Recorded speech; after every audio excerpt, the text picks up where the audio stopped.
Bismillahirrahmanirrahim. Assalamualaikum warahmatullahi wabarakatuh. Alhamdulillah. Alhamdulillahillazi arsadal ukula ila tauhid wa hadaha wa auduh adillata wahdaniyati wajallaha wa abtala bibarohinil haq subahal batil. Asyhadu an la ilaha illallah wahdahu la syarikalah wa asyhadu anna muhammadan abduhu wa rasuluh allazi la nabiyya ba'da. Allahumma salli wa sallim ala sayyidina wa maulana Muhammadin wa ala alihi wa sahbihi wa sallim, amma ba'an. Fa ya ibadallah ittaqullah haqqa tuqatih wa la tamutunna illa wa antum muslimun. Wa qala Allahu ta'ala fil kitabil azizil karim, a'udzu billahi minasy syaithanir rajim, bismillahirrahmanirrahim. Inna khalaqnal insana min nutfatin amsyaj naftalihi faja'alnahu sami'an basira. Inna hadahinahu sabila imma syakira wa imma kafur.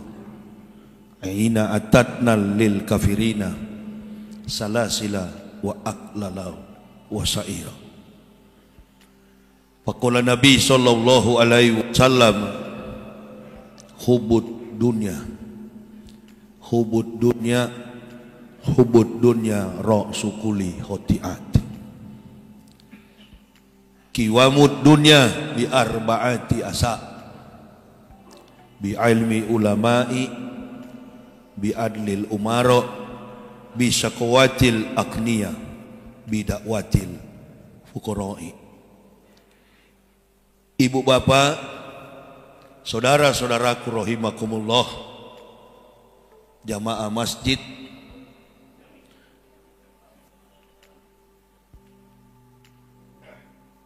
jamaah masjid Jami Lancang Garam, Kota Lok Sumawe, imam rawatib, ma'asyiral muslimin wal muslimat rahimakumullah. Bersyukur kita kepada Allah Subhanahu wa taala, sepanjang malam tadi kita telah disertai, dibimbing dengan kasih sayang Allah, dan pagi ini kita boleh bangun dalam kondisi bernapas.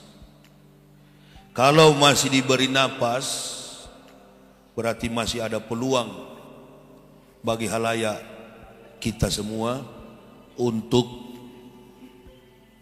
menambahkan pundi-pundi amal demi bekal di umil akhir nanti.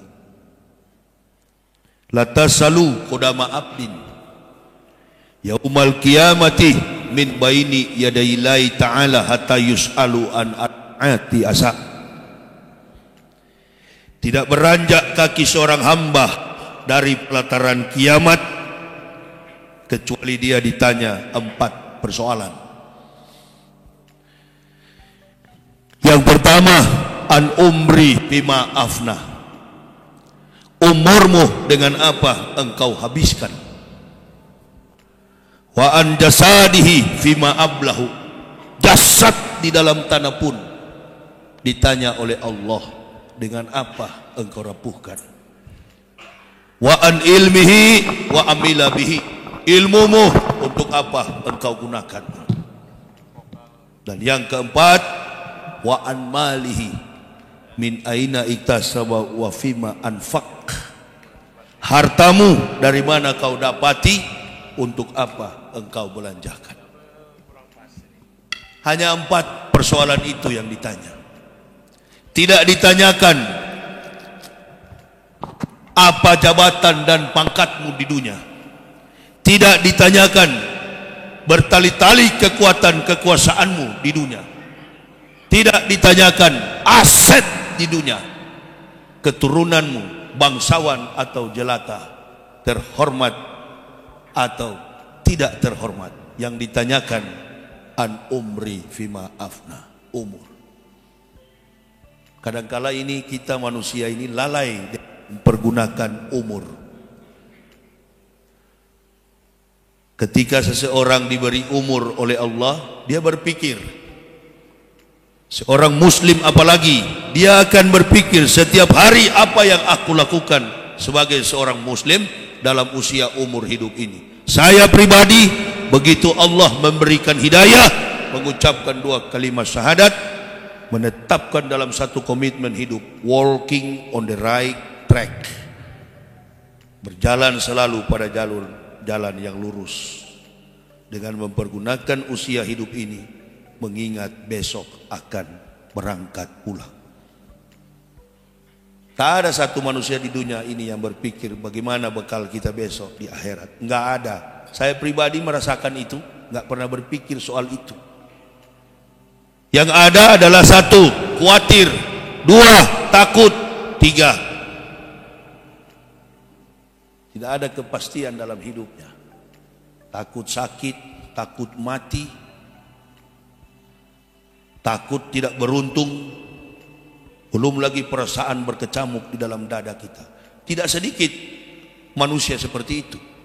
Bahkan di akhir zaman ini sulit membedakan mana orang kafir, mana orang beriman. Semakin hari semakin kita melihat kezoliman bertambah di mana-mana. Orang berbuat maksiat bertambah, kemaksiatannya bertambah, kesolehan makin terkikis. Sulit membedakan mana orang Islam, mana bukan muslim. Karena ada orang Islam kelakuan kafir, orang kafir kelakuan Islam. Semakin sulit. Contoh mana lagi yang harus kita jadikan sebagai panutan dalam hidup ini? Apalagi kalau kita kaitkan dalam konsep kehidupan sekarang ini di Indonesia. Sulit. Karena agama Islam sudah dianggap sama, bahkan berupaya untuk menyamakan Islam dengan kedudukan institusi negara. Tidak bisa itu. Islam itu bukan nanti sekarang dia ada. Semua nabi yang datang atas nama Allah, semua nabi yang datang menyampaikan kebenaran firman Allah, mereka semuanya beragama Islam. Amantu billahi wa bima qala Allah taala, amantu bi rasuli wa bima qala rasulillahi sallallahu alaihi wasallam. Dari pertama orang beriman kepada Allah, melaksanakan perintah Allah, sampai kepada Nabi yang terakhir sallallahu alaihi wasallam. Sama ajarannya, sama, tidak ada beda. Menitik beratkan kepada kehidupan iman tauhid. Sama. Makanya tadi malam saya sampaikan di Masjid Tabligh Akbar, perintah sholat itu bukan nanti ada pada zaman Rasul. Nabi Isa dia berkata, "Ausoni bisolati wa zakati madumtu haya." Saya berikan pilihan kepada ibu bapak. Isa berkata, dia mendirikan sholat, membayar zakat madumtu haya, sepanjang hidupku. Nah, kalau saya sebut Isa begini, saudara, ibu bapak jangan menghubungkan dengan Kristen. Tidak ada hubungan Nabi Isa dengan agama Kristen. Selama ini ibu bapak kalau menyebut Isa Kristen, Musa Yahudi, karena ketidakmampuan untuk menyamakan Islam dengan agama lain. Makanya jangan heran Islam bisa murtad, karena tidak mengerti, karena tidak paham. Apalagi kalau saya bilang Isa, curiga itu sama saya. Ini kan dari pendeta, ini kan dari kafir. Fanatis tapi buta. Begitu dikasih jabatan, dikasih pangkat, dikasih uang, tinggalkan Islam. Sudahlah, nggak usah tunjukkan fanatisme, pura-pura. Kita ini juga kebetulan belum kebagian. Sekelas Pak Maruf Amin aja tumbang, apalagi cuma kita ini. Oh iya, makanya kita belajarlah kepada mantan-mantan kafir begini. Ya. Karena semua yang mengikut Nabi Shallallahu Alaihi Wasallam backgroundnya adalah mantan-mantan kafir. Saya nggak setuju kalau ada yang mengatakan, oh mu'alaf itu lemah. Sorry, nggak ada mu'alaf menghancurkan Islam. Mu'alaf justru menegakkan Islam. Bangga saya jadi mu'alaf. Bangga saya jadi mantan kafir. Tapi mulai ragu saya dengan orang-orang yang mengaku muslim keturunan. Mulai ragu. Kenapa ragu? Kok ini katanya Islam dari nenek moyang? Nah, al-ilmah bil kasab labin nasab. Ilmu itu dipelajari bukan karena nasab, bukan karena keturunan. Kadang-kala kita nggak paham. Sulit membedakan Isa siapa, Yesus siapa, Muhammad siapa. Nggak ada beda ajaran Nabi Muhammad dengan ajaran para nabi sebelumnya, termasuk ajaran Nabi Isa alaihissalam. Klaim, akui itu. Malaysia pernah bilang begini, tari pendek adalah tari-tarian orang Malaysia. Padahal tari pendek itu adalah tari orang Bali, punya Indonesia. Malaysia pernah bilang baju batik adalah baju kerajinan tangan orang Malaysia. Kita klaim batik adalah hasil karya orang Indo. Yesus bukan. Lakum dinukum, itu kafir, itu musyrik. Laqad kafaral ladzina qalu innallaha masih ibnu maryamah. Kafirlah orang-orang yang berkata Isa anak Maryam adalah Tuhan selain Allah. Begitu kalau belajar Islam. Jangan dihubungkan, tidak ada hubungan. Kafir itu musyrik. Lakum dinukum waliyadin. Isa Nabi kita, klaim itu, klaim, akui itu, hormati Isa Nabi kita. Isa menyampaikan, membentangkan jalan, kesiapan, mempersiapkan sajadah untuk baginda Rasul Muhammad sallallahu alaihi wasallam. Apa yang diperbaiki oleh Rasulullah begitu dia datang?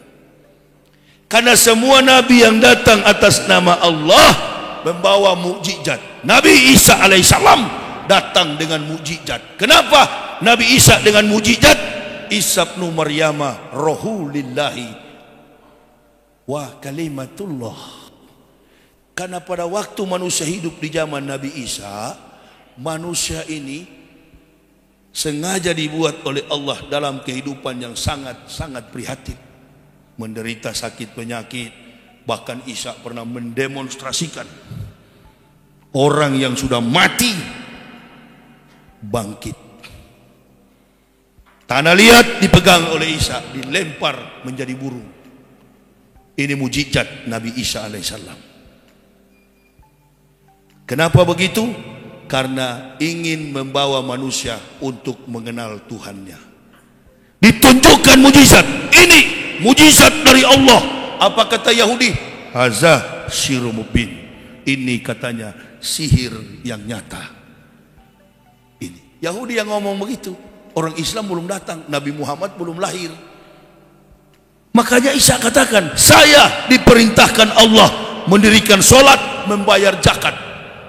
Sudah ada solat sebelum datang Rasulullah sallallahu alaihi wasallam. Solat itu sudah ada dari zaman Nabi Adam.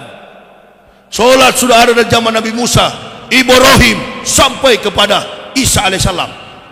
Waktunya berbeda, hanya 2 rakaat. Jangan duduk di depan kalau kesana kemari ya, jangan duduk di depan. Kalau kesana kemari, tidak usah masuk lagi ke depan, duduk di belakang. Belajar kita disiplin. Akibat tidak disiplin, kadangkala kita ini hancur di bawah. Islam itu adalah teladan. Nabi Muhammad datang memperbaiki akhlak, teladan. Makanya di dalam masjid begini nggak ada gambar Joko Widodo dengan si siapa itu, Maruf Amin. Nggak ada. Yang ada di dalam, all the praises go to Allah. dan baginda Nabi Muhammad sallallahu alaihi wasallam. Innamal a'malu bin begitu datang umatnya beribadah, tujuannya kepada Allah, bukan dengan pulpen dan kertas. Siapa yang datang ini? Radikal yang datang ini. Kau tunggu di situ, ku hantam kau, terlipat-lipat. Di sini tempat merubah makhluk manusia menjadi mulia, masjid. Bahkan yang dari binatang jadi manusia. Itu. Karena Allah katakan kepada orang kafir, inna syarat dawabbi indallahil lazina kafaru fahum la yu'minun. Al-Anfal 55. Sesungguhnya binatang makhluk yang paling buruk di sisi Allah adalah orang-orang kafir. Siapa yang kafir itu? Laqad kafaral lazina qalu innallaha masih ibnu Maryamah, yang menganggap Isa anak Maryam adalah Tuhan selain Allah. Apa hukumannya? Inna atatnal lil kafirina salasilah wa aqlalau wasa'ir. Akan kami sediakan bagi orang-orang kafir adalah belenggu, rantai, dan neraka yang menyala-nyala. Udah jelas. Berarti kalau kafir masuk apa? Boleh tidak menyebut kafir dalam masjid. Ini Mahfud MD melarang. Dia bukan nabi. Dia bukan nabi.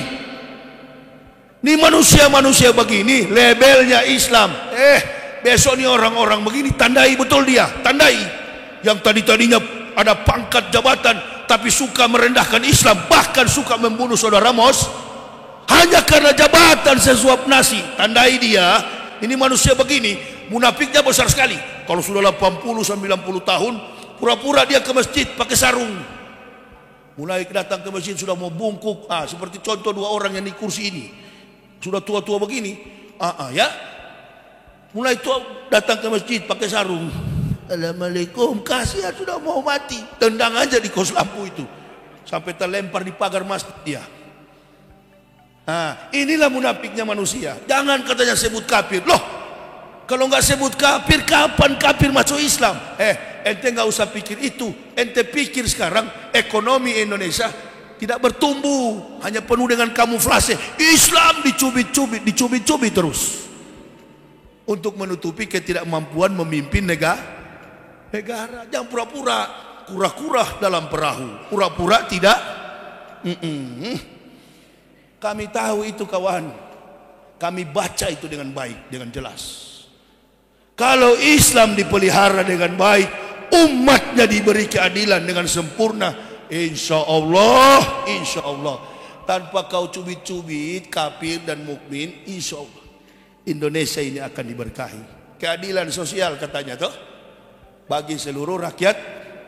Gampang kalau mau adil, gampang supaya ini Indonesia diberkahi. Investor masuk, gampang. Prabowo ditarik ke dalam sistem pemerintahan yang tadinya bertarung sebagai rival dengan Jokowi, begitu kan? Masyarakat bertanya-tanya, kok ini lawannya Jokowi jadi menteri? Nggak usah marah. Karena niat dari Prabowo itu dari awal memang mengabdi kepada negara. Orangnya rendah hati, orang lain nggak mau. Oh, ini kan lawan saya dulu, rival. Kenapa saya jadi menteri? Sengaja dipanggil supaya apa? Jokowi panggil, apa Wi? Sini dulu masuk ke kementerian kita, Menteri Pertahanan. Rakyat jangan marah, nggak usah marah. Kenapa? Rekam lompatan logika saya dalam memaknai politik ini. Saya pribadi ya jangan ikut-ikutan, karena saya tak suka diikut-ikuti. Memanggil Pak Prabowo ke dalam supaya menunjukkan kepada dunia Indonesia ini baik-baik, nggak ada masalah. Satu itu. Dengan maksud apa? Supaya investor masuk. Investor masuk. Makanya tiap kali muncul di televisi, kami mempersilahkan kepada investor masuk. Tanpa kau suruh investor masuk, asalkan jangan ganggu-ganggu Islam, jangan ganggu cadar. Asal kau tidak ganggu kaki celana orang Islam, Lihatlah kalau di masjid begini, ada yang pakai celana, ada yang pakai sarung, iya kan? Ada yang pakai gamis. Hati-hati yang pakai sarung begini, kontrol. Jangan salah duduk, kaos lampu. Saya kalau mau ceramah lagi, saya mau pakai karet itu, karet yang di tangan. Saya mau lihat siapa yang salah duduk, ku hantam di kaos lampu. Artinya bebas. Orang Islam itu nggak usah diganggu. Jangan kau ganggu Islam, insya Allah tanpa meminta investor datang, dia datang dengan sendirinya. Karena negara kita ini diberkahi. Kenapa? Bukan Aceh yang kaya, bukan Papua yang kaya, bukan Kalimantan yang kaya, bukan Riau yang kaya, bukan Sulawesi, bukan Maluku. Apa yang kaya? Orang Islam. Mayoritas penduduk Indonesia beragama Islam. Cuma yang nggak tahu diri ini yang duduk di atas, yang pemerintah. Dia lempar bola ke bawah, dia bikin berkelahi kita. Yang bikin ribut selama ini siapa? Saya begini ya. Saya ini kan pendakwah yang keliling Indonesia. Satu waktu berdakwah saya pakai mobil. Dulu pun ke Aceh sini sampai pakai mobil sampai di Abdia sana, sampai ke Aceh Singkil, Subulu Salam. Udah saya sisir semua Indonesia ini. Satu ketika saya berdakwah di antara perbatasan Kalimantan Timur, Kalimantan Selatan, Banjarmasin. Di tengah hutan, mobil saya mati. Saya cungkil-cungkil mesinnya, karburatornya saya lihat, bersihin. Saya pasang bautnya, saya pasang ininya, sekrupnya. Begitu jalan, mobilnya bunyi. Tuk, tak, tuk, tuk, tuk, tuk, tuk. Istri saya bilang, Pak, mau meledak ini. Kenapa bunyi? Karena saya bukan montir, saya bukan engineer, mencoba untuk membuka mesinnya. Begitu dipasang, karena bukan ahli, salah pasang sekrupnya. Nah inilah yang 34 orang atau berapa yang duduk di tangga istana itu. Baru jalan satu minggu, jilid 2 katanya menteri. Sudah ribut. Tuk tak, sudah ribut di publik. Kabinet maju. Maju apa? Kalau diganggu-ganggu Islam terus tunggu saja kalau mau maju. Ayam kencing kalau akan maju. Stop ganggu-ganggu Islam. Insya Allah tanpa meminta maju sendiri. Artinya yang dipasang bukan ahli, bukan baut, bukan ahli saya. Makanya bunyi mesinnya. Nah kata Nabi bagaimana? Mau lihat pekerjaan itu hancur, serahkan kepada bukan ahli. Mau lihat pekerjaan itu baik, serahkan kepada ahli. Sehingga kita hidup saling curiga ini. Saling curiga. Dulu nggak begitu. Orang ke masjid bukan beribadah, cari tahu. Kalau mau cari tahu, pergi di kolong-kolong sawit sana. Saya kemarin diundang di Jambi. Begitu panitia jemput, baru jalan 1 meter dari bandara, ada 3 orang ibu di belakang. Ustadz, apa bu? Bukannya mengatur Ustadz ya? Ya ada apa bu? Nanti Ustadz tolong kalau ceramah ingat-ingatkan jamaah, kurang-kurangilah pencuri karet dan sawit.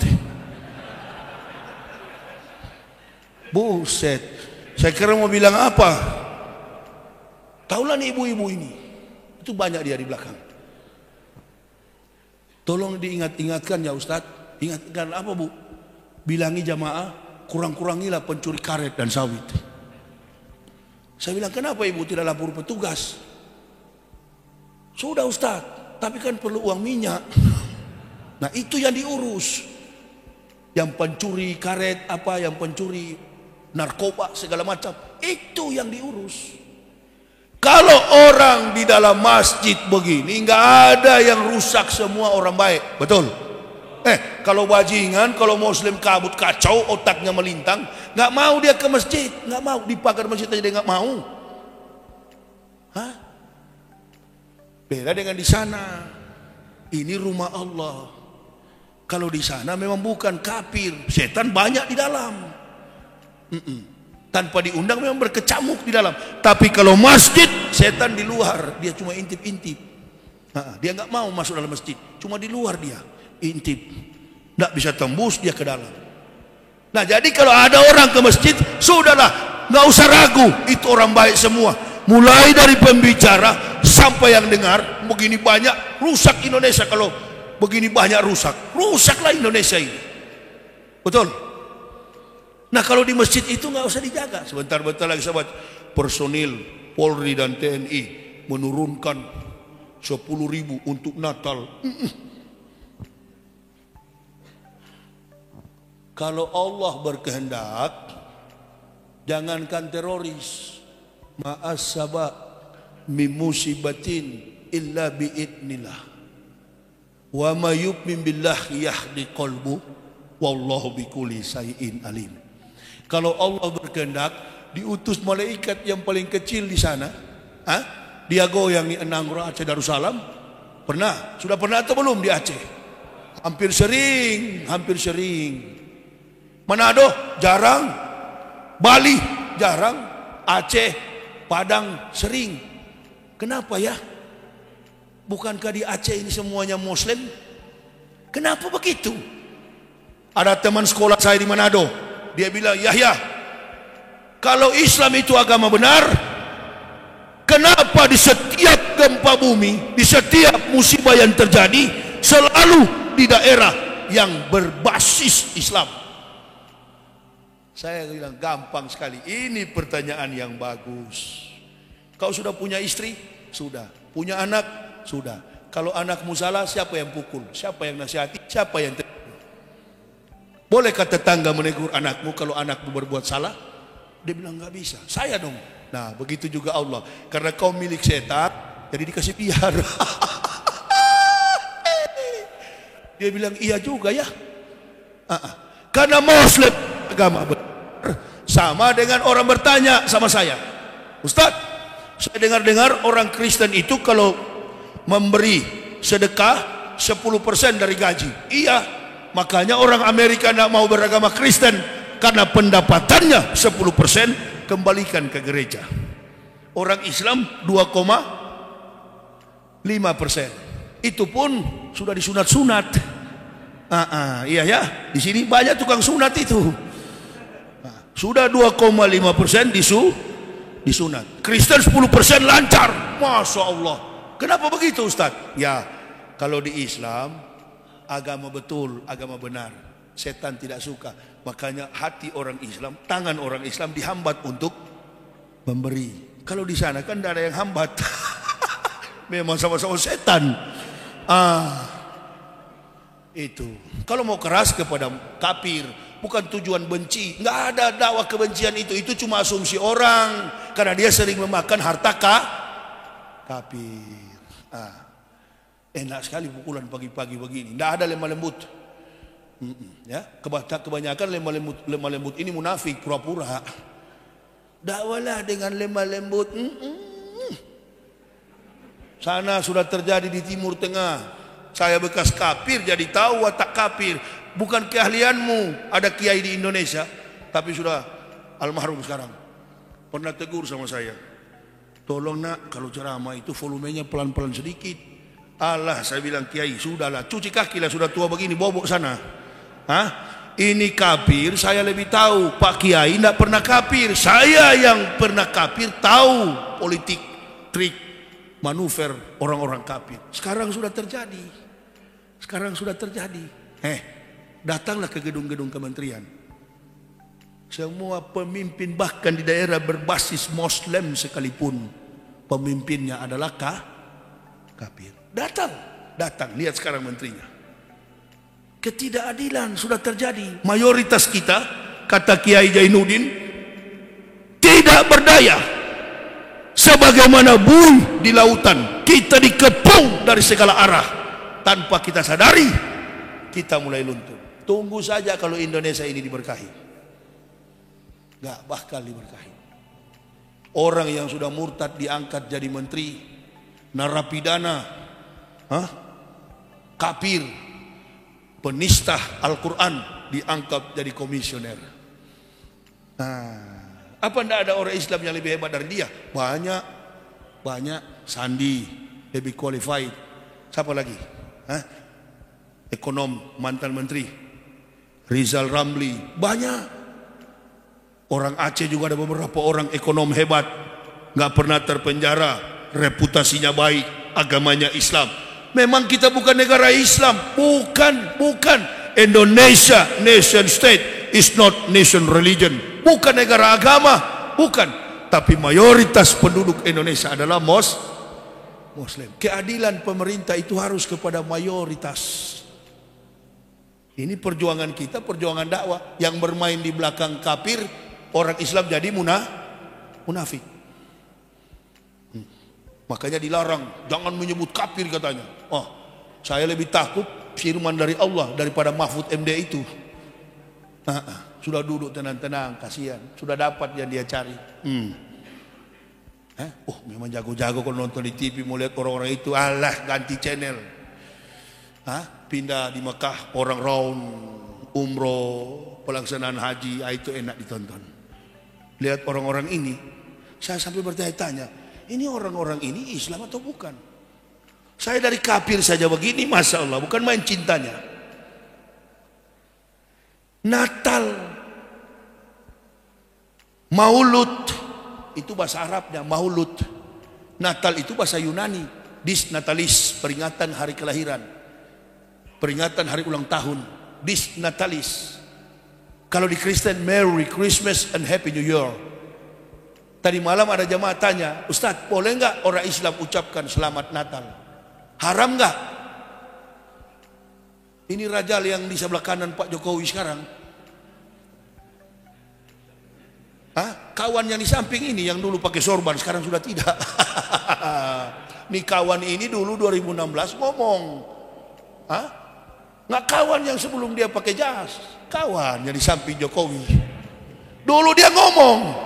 Rajal ngomong begini 2016. Ucapkan selamat Natal haram. MUI turunkan fatwa, ucapkan selamat Natal haram. Saya di Pekanbaru, saya katakan, jemaah serang saya, betulkah Ustaz ucapkan selamat Natal haram? Saya bilang enggak, tidak haram. Tidak haram orang mengucapkan selamat Natal. Dr. J.L. Abineno, seorang teolog Kristen terkemuka, berkata, sampai hari ini kami tidak tahu tanggal, bulan, dan tahun berapakah Yesus itu dilahirkan. Lihat Abineno, ibadat jemaat dalam abad-abad pertama, Badan Perpustakaan Kristen Jakarta, 1961, halaman 64. Pendeta terkemuka di Belanda, Abineno, mengatakan sampai hari ini kami tidak tahu tanggal, bulan, tahun berapa Yesus dilahirkan. Semua pendeta di dunia tidak tahu. Kalau orang Kristen tidak tahu, orang Islam ikut-ikutan ucapkan Natal, berarti bukan haram. Sama-sama goblok dengan kafir. Nggak ada haram kawan, boleh kita keras, tapi referensinya luas, supaya tidak dihukum, kita tidak diborgol. Begitu dilapor, loh kau sendiri yang bilang, bagaimana kau mau marah saya? Begitu kan? Kalau dipanggil di pengadilan, betul Ustaz, ente bilang sama-sama goblok, ucapkan Natal, betul hakim. Makanya kalau mau hukum saya minta hakimnya agama Kristen, supaya dia masuk Islam. Kau yang ngomong ini, kau yang ngomong bahwanya tidak tahu sampai hari ini. Tapi Ustadz, bos saya orang Jerman. Setiap tahun tanggal 25 Desember kami karyawan harus berdiri mengucapkan selamat Natal. Loh, kita orang Islam kan belajar Iqra. Betul? Kalau belajar Iqra, nun diganti ra, ba diganti ra. Setiap 25 Desember antum katakan sariawan. Jadi kalau pejabat Muslim berdiri setiap 25 Desember harus sariawan. Jadi mengucapkannya bukan Natal, alamat hari Natal dan tahun Garo. Kenapa Pak Kepala Dinas? Kenapa Pak wali kota. Kenapa Bupati? Maaf lagi karyawan. Jadi lafaznya bukan nun, bukan Natal, tapi gatal. Ini lambat ini menerima orang Lok Sumawe ini.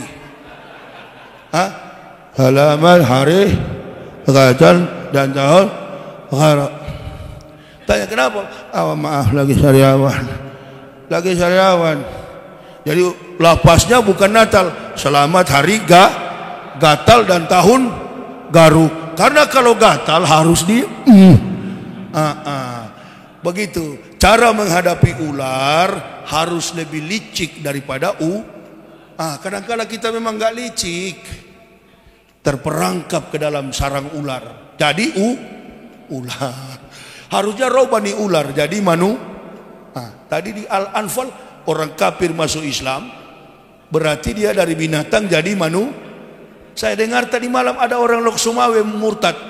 Kalau murtad berarti dari binatang, dari manusia jadi tinggal dirubah supaya yang hadir subuh ini yang niatnya mau jadi binatang nggak jadi. Ini yang lagi bicara tadinya binatang sekarang jadi Mana antum pilih yang lebih bagus? Mantan binatang atau mantan manusia? Kalau munafik lebih daripada itu. Yang paling bahaya agama ini terancam dengan orang munafik. Hitler, Führer, Nazi, Jerman punya satu jenderal yang disebut dengan istilah The Desert Fox, rubah padang pasir. Berkhianat kepada Hitler, namanya Jenderal Rommel. Datanglah Goebbels, tangan kanan Hitler, tanyakan kepada si Jenderal Rommel, kau dihukum secara mahkamah militer atau minum racun cyanida? Oh, lebih baik saya minum racun. Jangan dimahmilkan. Minum racun mati. Apa kata Hitler? Orang munafik seperti lalat di atas feses. Lalat di atas tai. Coba perhatikan. Kalau nggak percaya, pulang ke rumah, jangan lepas di toilet, lepas di tanah. Ini kan setiap teori harus dibuktikan secara praktik. Ente jangan lepas di toilet, lepas di tanah. Aceh ini kan tanahnya masih luas. Lepas di tanah, tunggu 5 menit, datang. Dia kumpul di situ, lalat. Seperti lalat di atas tai. Begitulah munafik. Dia berputar-putar di atas tai, yang dia makan adalah tai. Nah, inilah makanan sarapan pagi kita ya. Supaya yang pemakan tai merubah makan nasi. Ada itu di hadis. Jangan-jangan Yahya ini ngajak sesat sama kita. Dia kan dari kafir ini. Jangan dulu percaya. Saya juga tidak akan percaya. Tapi di hadis begitu bunyinya. Nabi SAW, yang aku khawatir dari umatku apabila mereka berpikir hanya apa yang masuk dari mulutnya disimpan ke dalam perutnya, maka harga nilai mereka itu tidak lebih daripada apa yang keluar dari dalam perut. Memang makan tai banyak sekarang ini. Pakai baret miring begini, pakai baju loreng, bukan tentara. Cuma tunggu-tunggu Ustadz datang usir. Tapi giliran dipanggil gereja, pakai baret, pakai wing, SD tidak tamat. Ban serep.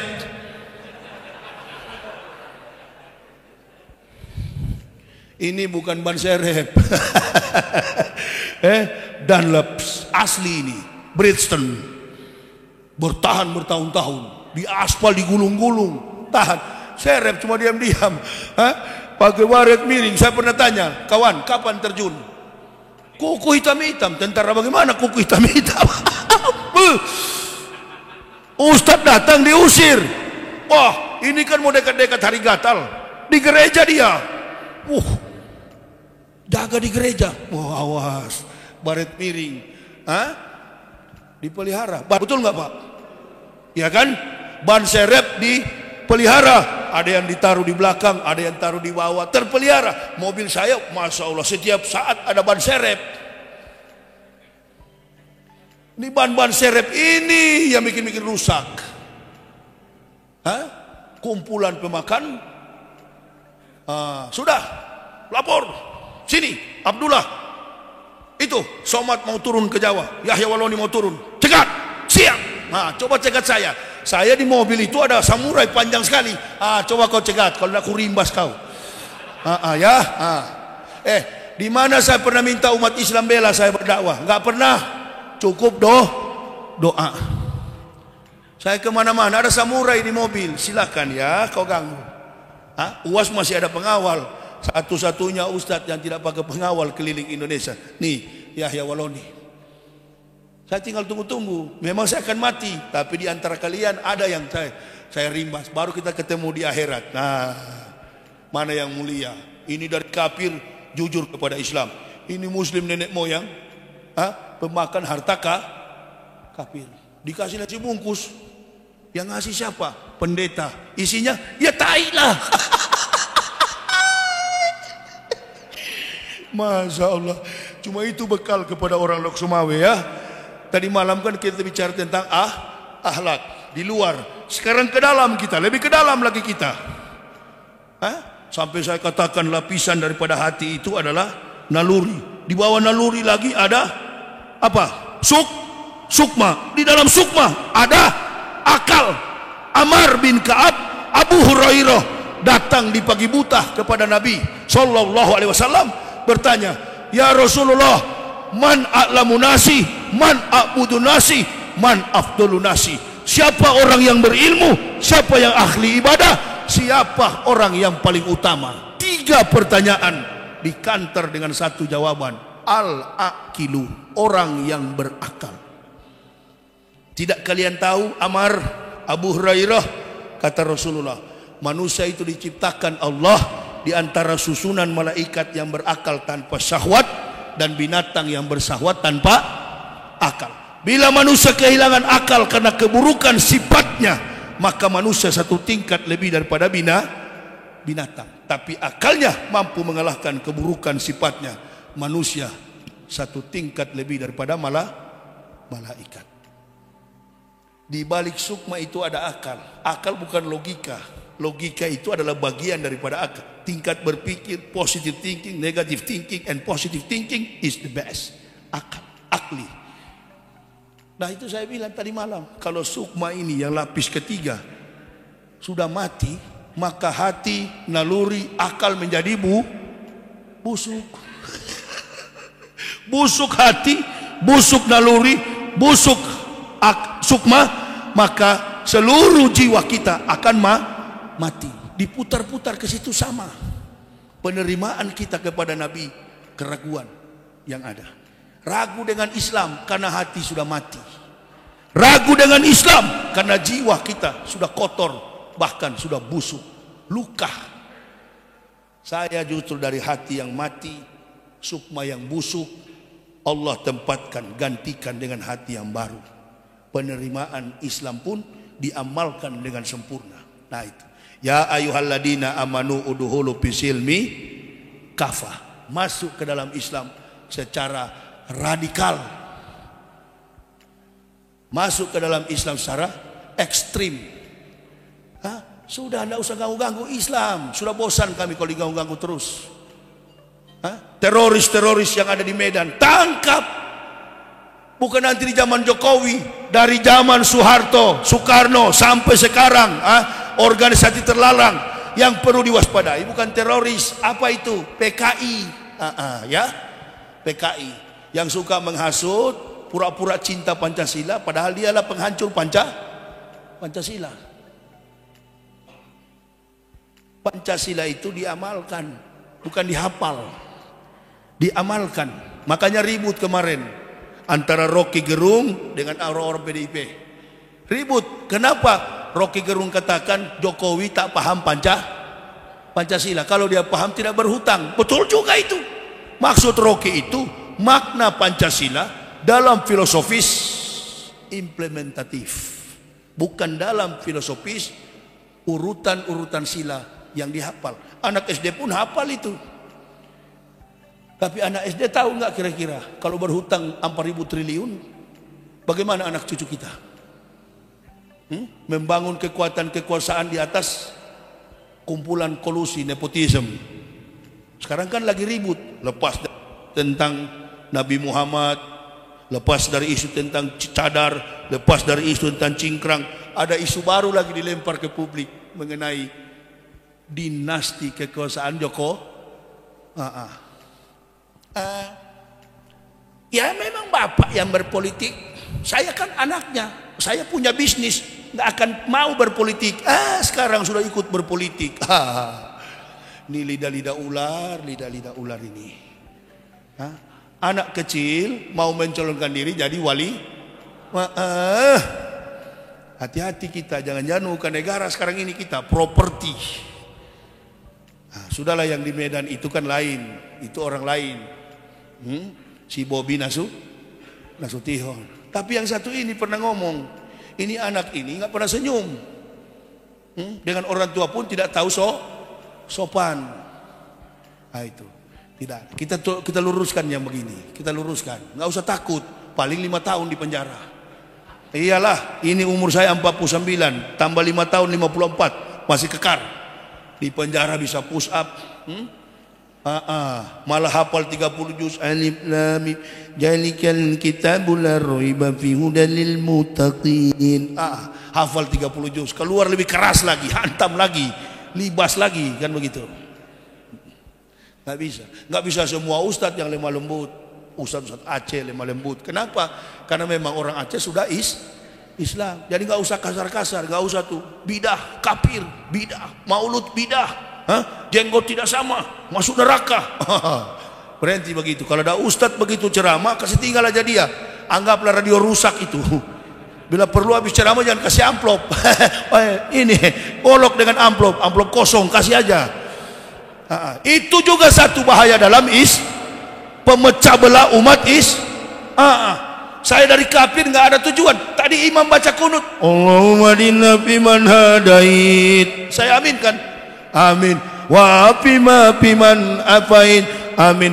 Wa tawallana fiman tawallait, wa barik lana fima atait, wa qina bi rahmatika syarah maqadai.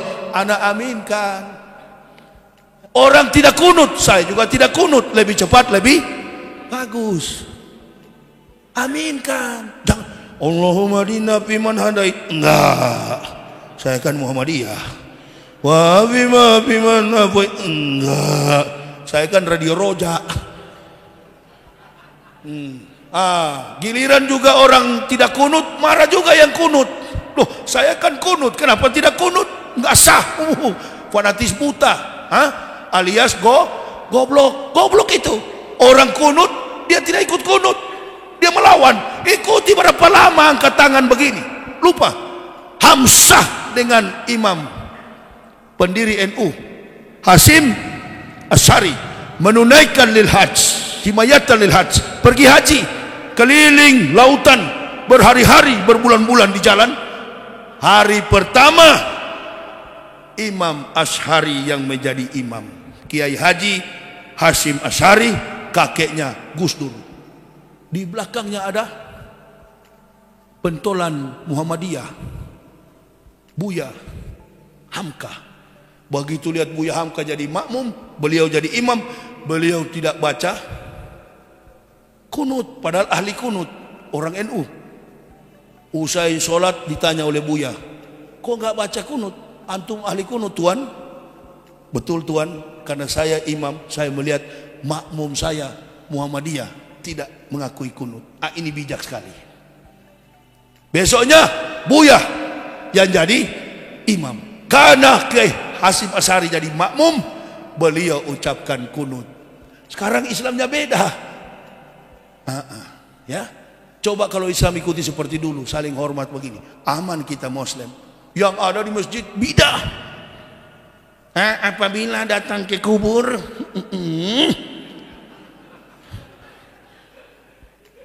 maulud itu jangan berlebih-lebih lah untuk memuji-muji Nabi Muhammad. Ini kalau datang di Lok Sumawe, Sudahlah, tinggalkan dia, bawa amplop banyak-banyak, isinya kosong.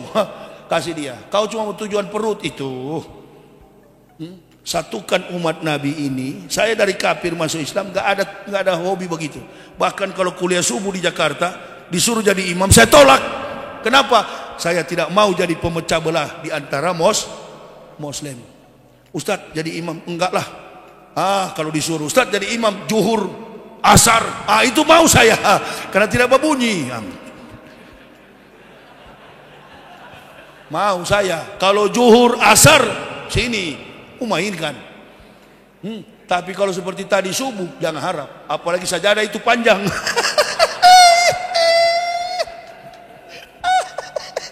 Qul huwallahu ahad, cukuplah. Tapi pura-pura dipanjang-panjangi.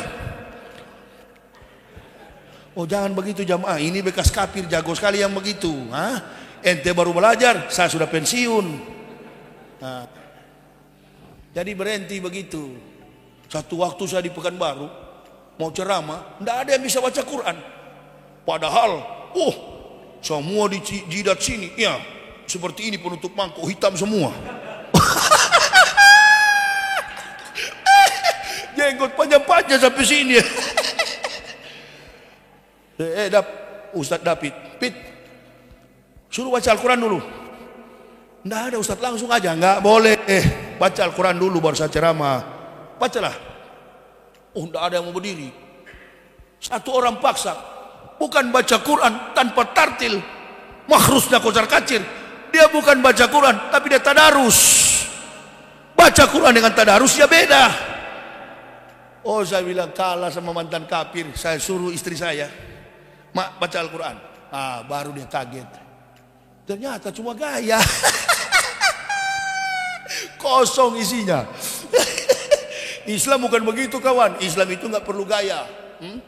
Di masjid anak muda pasang kuda-kuda lebar begini.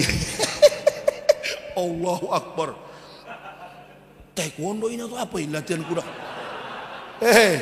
Saya datang belakang, coba itu 5 orang masih bisa ente kuasai semua. Sana rapat-rapat sedikit. Gaya kau. Kejar kakiku, mau injak. Bukan saya tidak mau, tapi memang di kelingking ada luka. Karena dia lihat saya bekas kafir, usai sholat dia bilang, Ustadz, rapat kaki kalau sholat. Kenapa kalau tidak rapat? Harus bersentuhan. Kenapa kalau tidak bersentuhan? Setan lewat sini. Ente lupa, ente buka, dia lewat bawah kawan. Berhenti yang begitu-begitu. Hanya akan memecah belah ukuah. Yang kunut silakan kunut, yang tidak kunut ikuti saja. Cuma mau angkat tangan. Apa kita langsung amin, amin, amin. Begitu usai sholat, kok sumbing? Di zaman Nabi Musa, usai sholat orang beriman, orang Islam tidak sholat. Di zaman Musa berubah jadi kerah, berubah jadi monyet. Itu kalau mau ke Banda Aceh, turun begini banyak sekali di pinggir jalan itu. Di Sarawak monyet. Jadi kami suami istri kan sering ceramah di Aceh. Saya lempar pisang, dia tangkap dengan tangan. Lempar lagi, tangkap dengan tangan. Lempar lagi, tangkap dengan tangan. Empat, tinggal mulut. Rakus memang. Orang Islam dilarang begitu. Apa yang ada? Makan pun berhenti sebelum kenyang. Saya begitu panitia jemput, lihat ikan tongkol. Ini nih. Orang Manado itu kan kalau bilang tongkol, cakalang itu kalau ada lewat yang lain. Makan dulu, tapi sudah mulai kenyang, berhenti. Bukan karena banyaknya saya makan, sudah masuk angin. Panitia terlalu lama putar-putar. Ini kopi juga minum dulu. Kopi disiapkan dari pagi ini. Baru masuk di situ, salah satu orang. Ustadz ini kepala desa. Dulu baku hormat ini. Belum sujud, sudah bukan saling perkenalkan. Ini kepala desa, sudahlah sholat dululah. Pak polisi aja tadi malam pakai dinas. Mantap sekarang pagi ini. Karena Pak polisi tahu, ini mau sholat, nggak usah pakai pakaian dinas. Betul apa betul? Masya Allah, begitu meninggal dunia. Siapa nama? Iqra kitabaka apa? Binafsikal yauma alaika hasiba. Siapa nama? Joko Widodo. Oh iya, presiden 2 periode. Lantai 50 Pak. Silakan, kata malaikat. Begitu mau sampai di lantai 50, turun lagi. Sebentar Pak, sebentar dulu. Ada unggahan ini dari YouTube. Bapak ucapkan pernah Al-Fatihah salah, jadi turun lagi Pak. Itu. Komandan tadi polisi pakai pakaian dinas. Ustaz tadi malam pakai baju polisi, sekarang pakai baju preman biasa. Beliau karena mau sujud kepada Allah. Tahu nggak dinilai pangkatnya, dinilai keikhlasannya. Tadi malam pakai dinas, jaga orang ceramah, wajib keamanan. Untuk menunjukkan bahwa semua kompetensi kumpul kita di dalam masjid. Mulai dari bajingan sampai alim sampai bahlul datang di dalam masjid. Mampukah polisi atasi kejahatan masyarakat? Nggak mampu. Polisi menunggu laporan pidana. Perbuatan pidana yang dilakukan manusia dalam struktur hukum Indonesia secara yuridis berlaku bagi semua manusia. Tidak mengenal jabatan, pangkat. Orang berpangkat pun berbuat kejahatan, tangkap pidana. Masyarakat dibina oleh para ulama, dibina dengan ilmu, jauh dari kejahatan. Jadi sama kita, berpangkat tidak melakukan pelanggaran, rakyat biasa tidak melakukan pelanggaran. Inilah wajah daripada moral Nabi kita Muhammad Sallallahu Alaihi Wasallam. Saya kira jamaah ini yang bisa saya sampaikan. Pada prinsipnya, kesimpulannya, mari kita beriman sesuai dengan apa yang menjadi tuntunan dalam syariat Islam. Dan yang kedua, diharapkan sesama Muslim saling berkasih sayang, menjaga ukhuwah Islamiyah. Berbeda kita dalam mazhab, tapi satu tujuan kita hanya kepada Allah Subhanahu wa taala. Saya kira ini yang bisa saya sampaikan. Nah, belum tutup sudah bubar semua. Lihatlah. Tunggu kalian ya. Kalau lain kali saya datang, lama-lama saya masuk masjid. Baku balas nanti kita. Sudah kelihatan ini niat-niat begini, langsung cabut semua. Oh, udahlah. Terus terlihat Allah memang tunjukkan mana yang betul-betul mau cari kebenaran dan mana yang tidak. Yang mau cari tidak itu udah pergi. Rambut putih yang satu lagi. Ya. Kita ini saja. Ada orang berpangkat pun duduk tenang-tenang dulu. Ustadz belum selesai, cabut. Begitu juga sholat. Allahumma antas salam wa minka salam wa ilaika yaulusalam fahina rabbana bisal wa akhilnal jannata tabarok rabbana wa ta'ala tayal jal jalali wal ikhram illa ya rabbi anta maulana subhanallah. Belum sempat berzikir Allahumma lantas jalan. Orang tua-tua di samping dia langkahi. Imam sementara berdoa dia langkahi. Karena cepat-cepat. Cepat-cepat mau pergi cari harta. Nah, itulah model umat Nabi saat ini. Ya, saya tidak mau begitu. Saya masuk Islam, imam belum selesai doa, tidak mau saya bikin kegiatan. Tunggu imam selesai, baru pulang. Ini belum apa-apa sudah melangkah. Cepat-cepat pulang. Apa yang dia cari? Dia cari dunia. Tunggu dulu, saya belum tutup, lama-lama aku panjangi lagi ini. Sabarlah. Panjangi kalian, habis kalian. Ya, sampai jam 9 di Medan kita mujahid, Allahu Akbar, Allahu Akbar. Baru jam 7, ibu bapak, tapi ingat kita akan pergi kantor. Katanya mujahid. Kadangkala kita ini nggak berpikir. Makanya kalau mau bikin kuliah subuh, jangan hari kerja. Hari Ahad, kuliah Ahad, atau Sabtu mengaji, Sabtu pagi, Sabtu subuh. Kalau hari kantor begini, cepat-cepat dia takut sama Joko Widodo yang tunggu sana. Dicatat nanti dipecat. Nggak akan dipecat. Orang taat kepada Allah, taat kepada hukum Allah, apalagi hukum negara. Jadi nggak benar itu kalau taat jihad, tidak taat kepada hukum negara. Bohong. Taat kepada Allah berarti taat kepada hukum negara. Demikian sebaliknya. Ya sudah, ini yang bisa saya sampaikan. Kalau masih kurang, nanti tanyalah kepada imam-imam lain. Saya kira itu yang bisa saya sampaikan. Insya Allah sebentar sore, siang saya pulang menuju Medan. Masih ada ceramah jadwal di Medan. Dan tiba besok pagi saya terbang ke Jakarta. Tanggal 16 saya menuju ke Surabaya, kota Surabaya. Jadwal saya di Surabaya dari tanggal 17 sampai tanggal 22. Dari Surabaya balik ke Jakarta, langsung ke Lampung. Dari Lampung Muara Bungo, kembali lagi ke Medan awal Januari. Jadi hidup ini, umur ini dipakai hanya untuk berdakwah. Mohon doa dari jamaah supaya kami tetap sehat untuk menegakkan syiar Islam dalam tuntunan hidayah dari Allah Subhanahu wa taala. Terima kasih. Untuk melihat biodata kami, silakan ada buku saya bagi yang berminat untuk mendapatinya, mobil. Itulah perjuangan kami. Terima kasih atas segala perhatiannya. Mohon maaf atas segala kekurangan kami. Usikum wa nafsi bitaqwallah. La ilaha illa huwa allahi falyatawakkalul mu'minun. Wassalamualaikum warahmatullahi wabarakatuh.